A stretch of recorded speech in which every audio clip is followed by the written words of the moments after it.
Mheshimiwa Spika, nakushukuru sana kwa kutuhakikishia juzi wakati tunaanza bunge, ulituhakikishia kuwa tusiwe na wasiwasi. Safari hii tuko salama tukiwa Dodoma.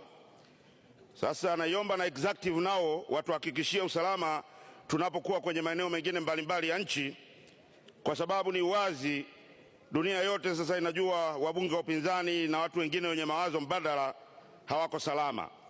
Sasa hatuwezi kujadili mipango katika mazingira ambayo sio salama. So please don't shoot me. Natoa ushauri, mawazo, maoni yangu kwa serikali. Tubishane kwa hoja na sio bullets. Mfano, tunazungumzia mipango ya kubana matumizi, lakini ukiangalia baraza la mawaziri limeongezeka, mawaziri wameongezeka, makatibu wakuu wameongezeka,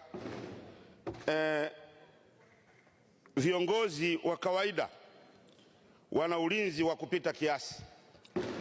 Naibu Spika ana walinzi wawili wasaidizi ambao akisafiri nao nje wote wanalipiwa business class, zile ni fedha ambazo zinakatwa tiketi. Mimi nakumbuka Naibu Spika, Mheshimiwa Spika, wakati ule ukiwa Naibu Spika nilikuwa nakuona unatembea na katibu tu na gari moja, lakini leo hii unakuta Naibu Spika ana motorcade,